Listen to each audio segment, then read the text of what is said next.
जय महाकाली, जय महारुद्र, हर हर महादेव, जय गुरुदेव।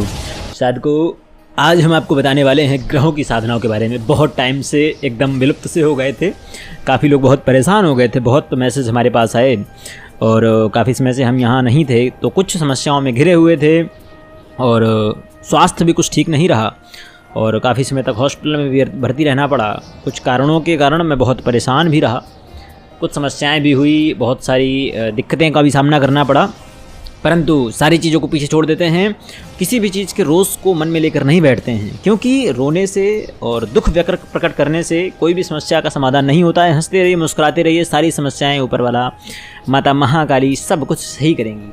देखिए साधकों, आज से बिल्कुल भी बाहर नहीं जाएंगे, कहीं भी नहीं जाएंगे और हम वचन देते हैं आपको कि आज से प्रतिदिन एक वीडियो या 2 वीडियो तो आपके लिए आएंगे ही आएंगे। आज से शुरुआत हो गई है, शुरुआत करेंगे आज हम बहुत ही प्रमुख ग्रह से, जो बहुत ही उत्तम कार्य करता है। हर एक की कुंडली में 2 राशियों का स्वामी होता है। काल पुरुष कुंडली के आधार पर तीसरे घर और छठवें घर का स्वामी होता है। आप समझ गए होंगे हम किसकी बात कर रहे हैं।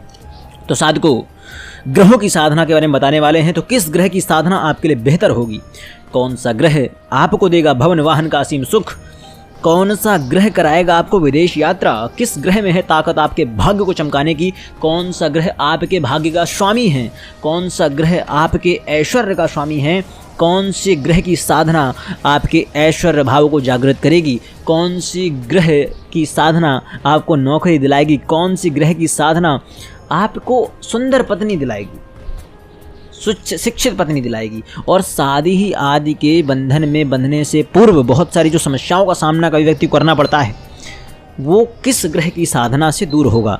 इन सभी चीज़ों की जानकारी आज हम आपको अनवरत देते चले जाएंगे। और एक और चीज़, इन सभी की जानकारी के लिए सबसे प्रमुख ये रहता है, व्यक्ति को कुंडली विश्लेषण करवाना अनिवार्य हो जाता है। ठीक है, कुंडली विश्लेषण करवाना क्यों अनिवार्य हो जाता है? हम हर एक ग्रह की साधना व्यक्ति को देने जा रहे हैं। अब उसके वाले में कौन सा ग्रह मारक होकर बैठा है, योग कारक है, कारक है, उसके आधार पर व्यक्ति को साधना करनी होगी।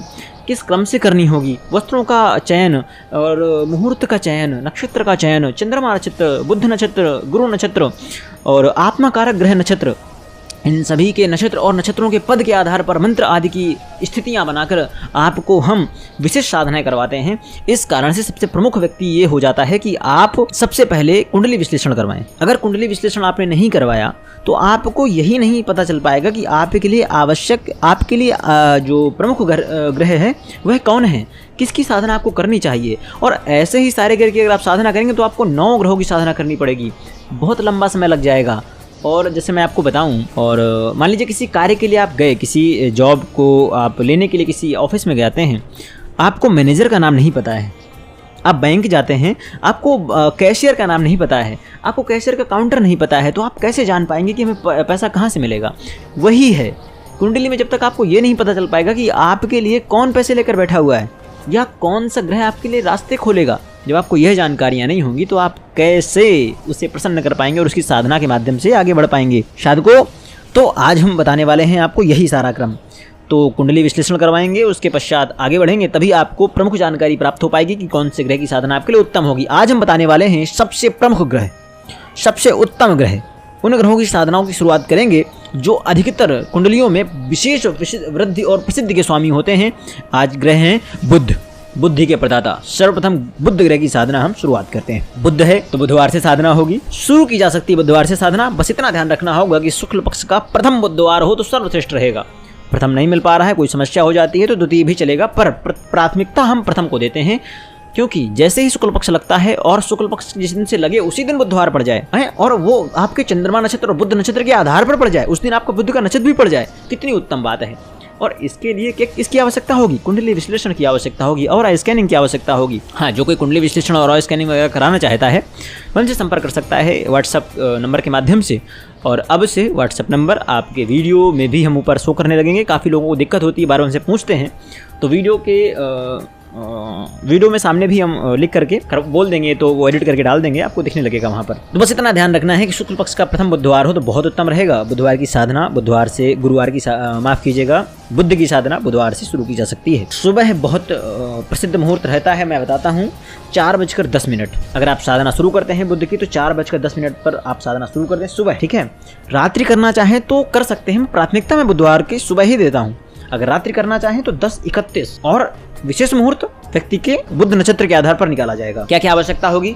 बुद्ध यंत्र की आवश्यकता होगी, हरी हकीक माला की आवश्यकता होगी, भगवान गणेश जी की फोटो आपके घर पर होगी ही, मूर्ति होगी, जो कुछ भी हो, आपके सदगुरुदेव जी की मूर्ति होगी या फोटो होगी, और अखंड दीपक की आवश्यकता होगी, एक कलश की आवश्यकता होगी, एक नारियल की आवश्यकता होगी, थोड़े चावल अक्षत की आवश्यकता होगी, कुमकुम और जनेऊ, पंचामृत एक छोटे से कटोरी में बनाकर रख लें। तांबे की कटोरी ना हो, वो स्टील की कटोरी हो तो बहुत उत्तम रहेगा। तांबे की कटोरी में वह विष बन जाता है, ताम्र में दूध आदि पदार्थ नहीं रखते हैं। तो इतनी आवश्यकता आपको होगी। साधना काल, अगर देखिए एक और चीज़ बताऊं मैं आपको कि आप अखंड दीपक चाहें तो पूरी साधना काल जलाएं। पूरी साधना काल यानी कि जब से शुरू करें अखंड दीपक जलाएं, तब तक जलता रहे जब तक आपकी पूरी साधना संपूर्ण ना हो जाए। और अगर आपको लगता है कि उसका ध्यान रखना थोड़ा सा मुश्किल होगा, तो आप जितनी देर साधना करें उसी समय दीपक को जलाएं। फिर आपको डेली उस दीपक को धुलकर पवित्र करके जलाना होगा। इतना ध्यान रखें। जैसे देखिए कुंडली में, ज्योतिष में सूर्य पिता का होता है कारक, पिता का, मान सम्मान का, प्रतिष्ठा का, आत्मा का, ऊर्जा का। आत्मा कारक ग्रह को आत्मा कारक ग्रह सूर्य को माना जाता है। चंद्रमा होता है माता का, मन का कारक होता है, रानी का कारक होता है। चंद्रमा को ज्योतिष में महारानी बोला गया है, ठीक है। सूर्य को राजा बोला गया है।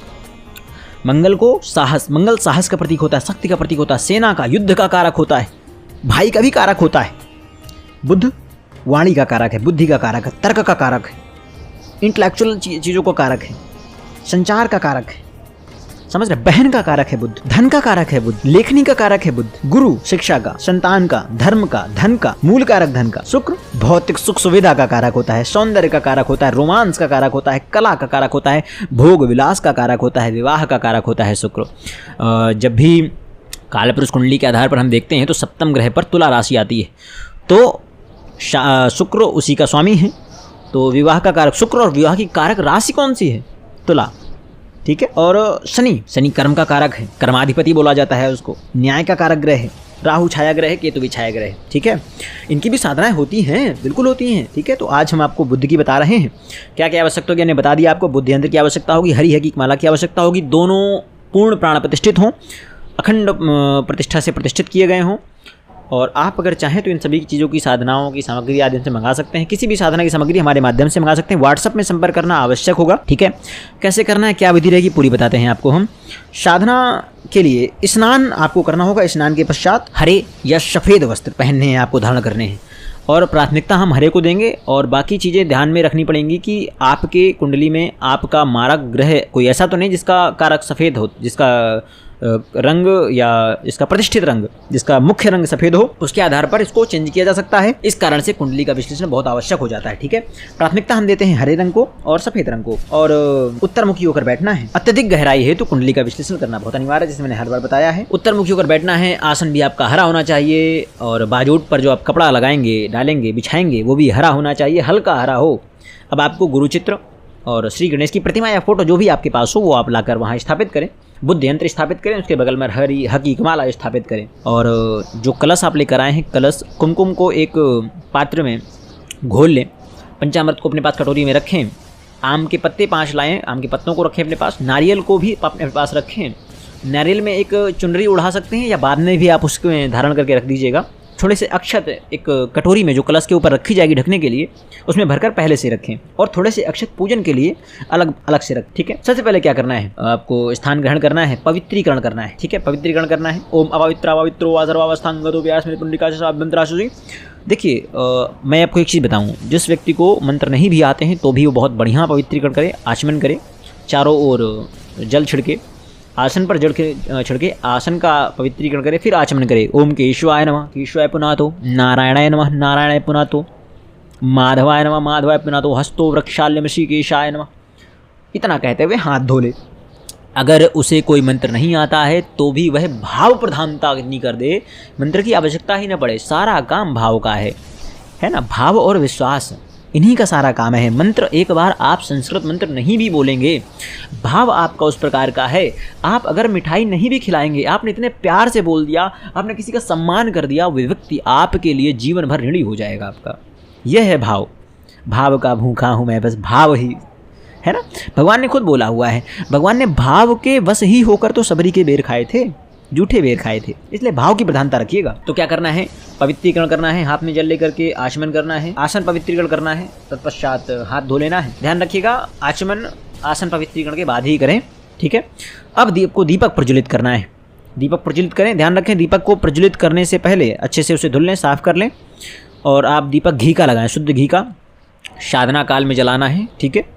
और दीपक को स्थापित करने से पहले थोड़े से अक्षत बाजूट पर बिखेर दें, क्योंकि अक्षत के ऊपर उनकी स्थापना की जाती है। कहा जाता है अक्षत के रूप में उन्हें हम आसन दे रहे हैं, ठीक है। कर्मराज हैं वो, जब तक आप कोई कर्म करें, पूजन करें, धर्मराज कर्मराज के रूप में वो विद्यमान होते हैं, वो साक्षी होते हैं आपकी पूजन का, ठीक है।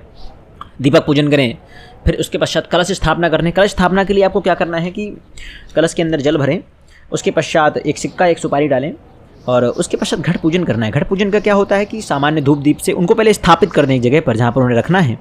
स्थापित करने के पश्चात धूप दीप आदि से कुमकुम से स्वास्तिक बनाएं और धूप दीप आदि से उनका पूजन करें। और तत्पश्चात आपको उल्टा हाथ यानी जो लेफ्ट हैंड होता है उससे रख करके सीधा उस घड़े को ढक लें। उसके पश्चात राइट हैंड यानी कि सीधे हाथ को लेफ्ट हैंड के ऊपर रखें। उसके पश्चात आपको आंख बंद करना है। आंख बंद करने के पश्चात आपको बोलना है अपना नाम, मैं, मेरा गोत्र ये, मेरे पिता का नाम ये, मैं समस्त देवी देवताओं को, मैं समस्त तीर्थ राजों को, मैं समस्त तीर्थों को, मैं समस्त पवित्र नदियों का आवाहन करता हूँ, इस पवित्र कलश में आवाहन करता हूँ। आप सभी इसमें आइए और मुझ पर कृपा कर, मुझ अभाग पर कृपा करके इस पवित्र कलश में स्थापित होइए। मेरा आवाहन स्वीकार करें और इस पवित्र कलश में आकर स्थापित होइए। तत्पश्चात आपको दोनों हाथ हटाने हैं और एक वो लेकर के आम्र का पत्र आप ले लें, आम का पत्ता लेकर के, और उस कलश के अंदर थोड़ा सा पंचामृत डालें, थोड़ा सा गंगा जल डालें, पास में रखे हो थोड़ा सा कुमकुम डालें, थोड़े से अक्षत डाल दें। तत्पश्चात आपको उसके कलश के ऊपर वो जो आपने अक्षत का पहले से कटोरी रखी हुई है भर करके उसको रख दें उसके ऊपर। उसके पश्चात नारियल को स्थापित करें।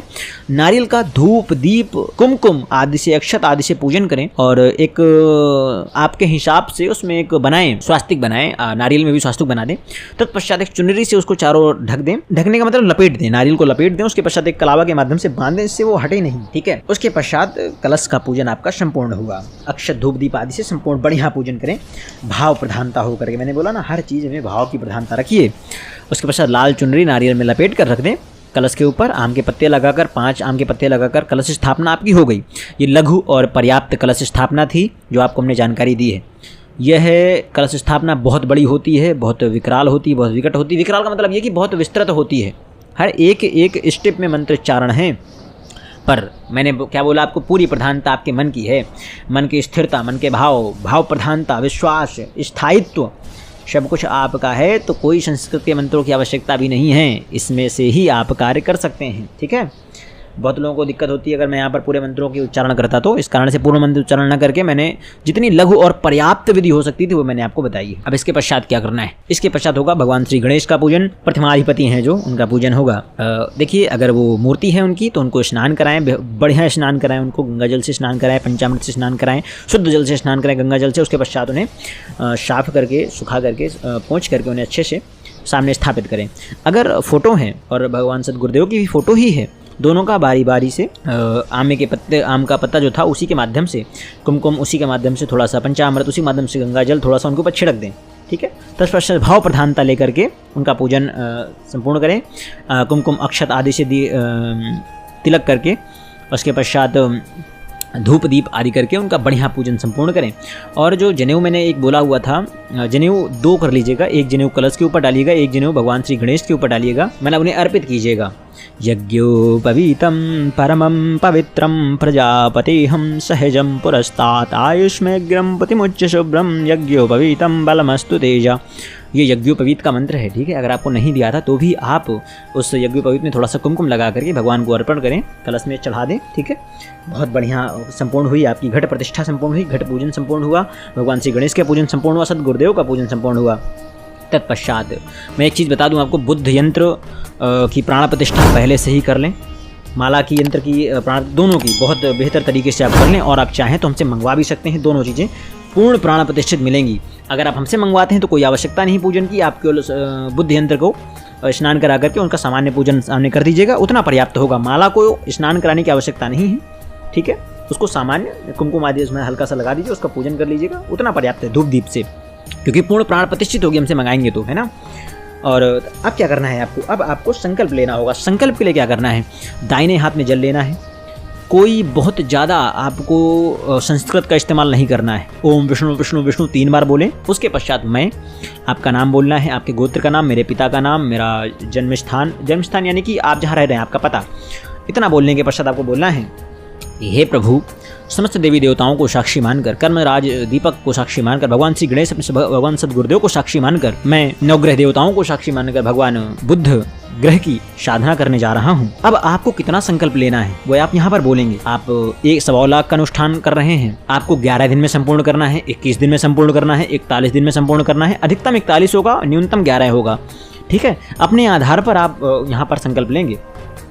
इतना आपको बोलना है कि मैं साधना करने जा रहा हूँ और भगवान बुद्ध ग्रह हम मुझ पर प्रभावी हों, मुझ पर आभारी हों, मुझे अपना दास स्वीकार करें, मेरे दुष्प्रभावों से मुक्ति हो, भगवान बुद्ध ग्रह के शुभ प्रभाव मुझे प्राप्त हों और वो मेरे लिए शुभ प्रभावी हों और जो उनके नेगेटिव यानी दुष्प्रभाव थे उनके वो सारे खत्म हों। और तत्पश्चात आपको सामने जल छोड़ देना है। ठीक है, क्योंकि वो वाणी के भी कारक हैं, इनकम के भी कारक है, पढ़ाई के कारक से स्टार्ट करना है और 11 लाख का अनुष्ठान आप कर सकते हैं। तो आपको अगर आप 1.25 लाख करने वाले हैं तो 1.25 लाख के लिए अधिकतम 41 दिन है और अगर आप 11 लाख करने जा रहे हैं तो 11 लाख के लिए आप समझ लीजिए इसको 11 से कर दीजिए। 1 साल के अंदर आपको 11 अनुष्ठान संपूर्ण करने होंगे 1.25 लाख। समझ गए आप? यानी फिर तरीका क्या होगा, 31 दिन या 30 दिन या 21 दिन, 21 दिन करें, 10 दिन का ब्रेक लें, फिर अगले 21 दिन करें। इस प्रकार से 11 लाख का जो पूर्ण अनुष्ठान होता है, इसको हम सालाना अनुष्ठान बोलते हैं। आप 11 लाख का अनुष्ठान कर सकते हैं। 1.25 लाख में ही बहुत उत्तम परिणाम आपको देखने को मिलेंगे। आप देखेंगे इतना भव्य आप सब चीज़ों पर आगे जा रहे हैं। भगवान बुद्ध जो उनकी कृपा प्राप्त हो जाए तो क्या ही कहना।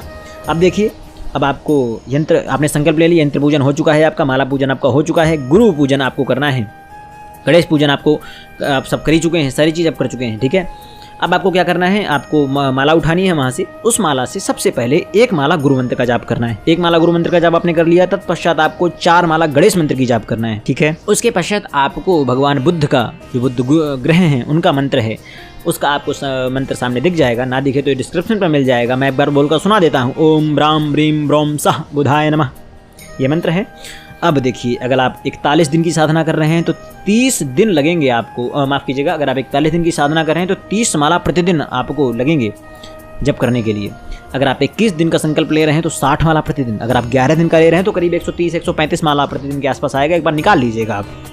अब एक और चीज़ ध्यान रखना है कि 1.25 लाख अनुष्ठान के बाद में इसका दशांश भी करना होता है। दशांश होता है 1.25 लाख का 12,500 मंत्र जाप। ठीक है, 12,500 की संख्या जो होगी मंत्र संपूर्ण होने के अगले 2 दिनों में ही संपूर्ण करना है उसे। ठीक है, नियम बहुत पवित्र रखने हैं खुद के। एक समय भोजन, ब्रह्मचर्य का पूर्ण पालन, जमीन पर शयन और उसी जगह पर शयन जिस कक्ष में आप पूजन कर रहे हैं। ध्यान रखें, अगर वो पूजन कक्ष है या आपका कोई पर्सनल कमरा है तो उस पर किसी अन्य को प्रवेश वर्जित है। ठीक है, खासकर उस चौकी बाजूट के पास जहाँ पर आपने स्थापना की हुई है उसको कोई और ना छुए, बहुत उत्तम रहेगा। अगर कोई बीमार है, असहाय है, कोई गंभीर बीमारी किसी को है, कोई माता बहन और प्रेग्नेंट है, गर्भवती हैं, उसके लिए 2 समय भोजन हो सकता है। दूसरे समय वो हल्का भोजन कर सकती हैं और भारी भोजन भी चाहे तो कर सकती हैं, पर ध्यान ये रखें कि लहसुन प्याज का इस्तेमाल ना ही किया जाए तो बहुत उत्तम रहेगा ये।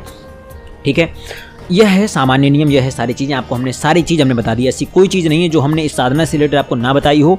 हर एक चीज़ की जानकारी आपको दे दी है। एक चीज़ का ध्यान रखिएगा कि ऐसे ही साधना करने मत बैठ जाइएगा। कुंडली विश्लेषण बहुत अनिवार्य है आप सभी के लिए। ठीक है, उसके पश्चात ही साधना कीजिएगा। ध्यान रखिए, अगर आप कुंडली विश्लेषण के आधार पर साधना करते हैं तो हर एक चीज़ के उत्तम फल मिलते हैं। हमारे साथ कई लोग जुड़े हुए हैं जिनको बहुत उत्तम परिणाम प्राप्त हुए हैं। कुछ को थोड़ा समय लग रहा है क्योंकि उनका क्रम थोड़ा सा मुड़ा हुआ था और कुछ चीज़ों को करने में और समस्याएं भी हुई हैं उनको। इस कारण से अब बहुत उत्तम हो गया है लोगों का। हमसे जो भी जुड़े हैं बहुत अच्छा उनका कार्य हो रहा है।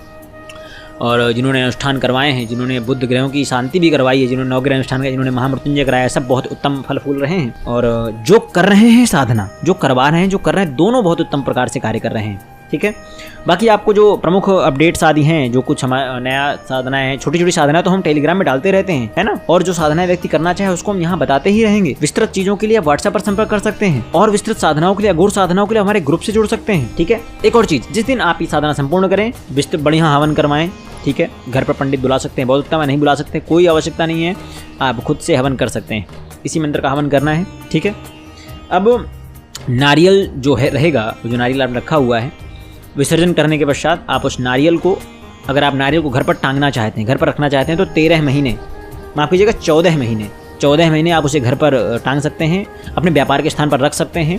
14 महीने बाद उसे आप विसर्जित कर दीजिएगा और 14 महीने बाद वापस अनुष्ठान चाहे तो आप कर सकते हैं, ठीक है, या विसर्जित कर दीजिएगा। जो कलश का जल है उस जल को पूरे घर पर छिड़क दें। वॉशरूम और जो अशुद्ध जगह है उस जगह को छोड़कर बाकी हर जगह छिड़क सकते, ठीक है। कुछ आप जल उसको रख लें अपने पास में, बाकी जल को गंगा में प्रवाहित करवा सकते हैं, किसी पेड़ पर डाल सकते हैं, ठीक है, पौधे पर डाल सकते हैं। इतना करना है आपको, आपकी साधना संपूर्ण हुई। आप देखेंगे आप इस साधना के मध्य में ही बहुत बेहतर परिणाम इसके प्राप्त करना शुरू कर देंगे। ऐसी अद्भुत और अनुपम साधना है ये। शायद को आशा करता हूँ कि आपको मैं सब कुछ स्पष्ट समझा पाया हूँगा। एक बार फिर से बता देता हूँ कि जो भी इस साधना को करना चाहे, साधना क्षेत्र में प्रवेश करना चाह रहा है, कोई भी प्रकार की समस्या हो, हमसे आप व्हाट्सएप में संपर्क कर सकता है। आगे की जानकारी आपको व्हाट्सएप में मिल जाएगी। जय महाकाली, हर हर महादेव, जय गुरुदेव, जय महारुद्र।